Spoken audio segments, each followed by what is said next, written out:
at some point there's have to be an effort to let go of the teachings. I would say my response is this: no, there doesn't. But it's great for the mind to hear these teachings. That at some point the teachings are to be let go of. That's an important teaching to hear. Why is that? Well, what can happen is that you cling to the teachings and they help you.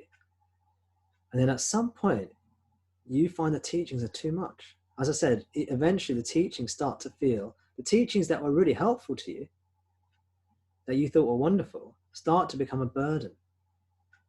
They start to become excess weight to carry. And you feel like letting them go, but you don't want to let them go because you're meant to cling to them and use them and do your meditation or do your devotion or whatever it is. There comes a point in your journey where these become less helpful. And you, if you're open and your mind is relatively calm and relatively still, and you're listening to your intuition, you'll start to know when it's right to let go of these teachings. When is the right time? Well, it's going to vary from everyone, from person to person. Sometimes when I meet someone, when I talk with someone, I can get an idea. It's funny how it works. I don't consciously know what's happening, but in an interaction, I find myself telling people, oh yeah, you can let go of that teaching now. Or, oh no, you need to do that a bit more. I don't know what I'm doing really, because there's actually no one here in Tom. But this is what I've noticed happens when Tom's interacting with people, talking about this subject. Sometimes I'll say, oh yes, this is what you need to do. That's what you need to do. Don't need to do. And usually, which is actually a shock to me, usually I get it right. which is almost every time it's still a shock to me that I get these things right sometimes. I don't always get it right. Is the caveat. But I think it's because there's an emptiness here, as it were. It has, it can see where the blockages are. So I think it's enough to know that the teachings eventually are left behind, that what we end up with is nothing conceptual. So we don't end up with any concepts of, there's no one here. We don't end up with any concepts of, there's someone here. We don't end up with any concepts of, I am the Supreme, I am Brahman, I am awareness. All these conceptual statements are teachings. They're conceptual statements that are helpful to us at some point in the journey. Now, the letting go of teachings, I find, is hardest if you've had some kind of devotional practice. If you have had some kind of devotional practice towards some kind of God or deity or guru type figure, kind of devotional practice, often what happens is at some point in your journey, you will stop needing that devotional practice in that way. Maybe you used to pray or worship in some way, twice a day, every morning, every evening. And you did it religiously. At some point, when your mind becomes purer and calm, you don't need that anymore.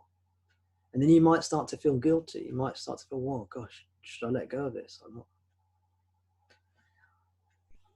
One of the things I love about Ramana is he tells us the entire path. He lays the entire path out for us.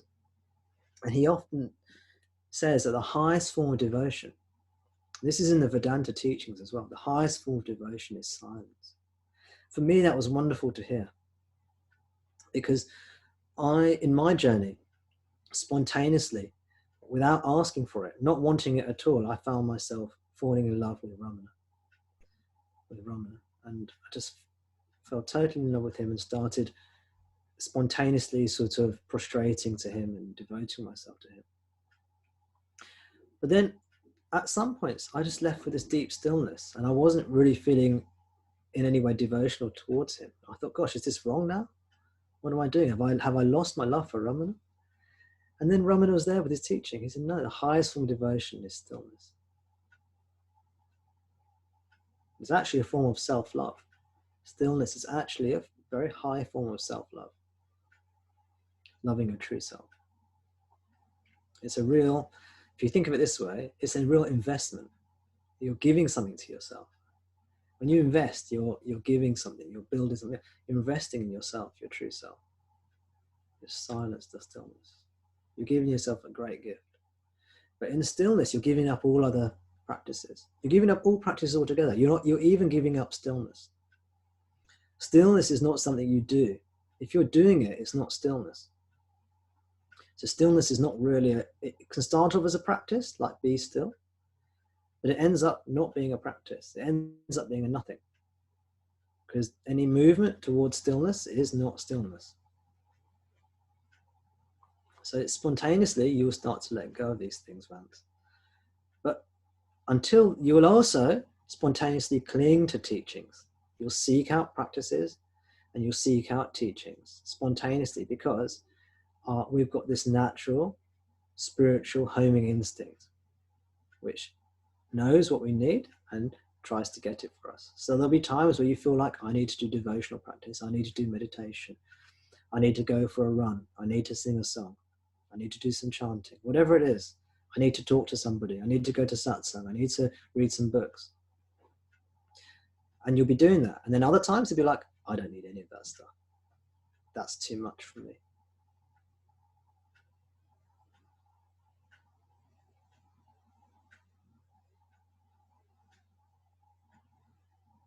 What do you think, Vance?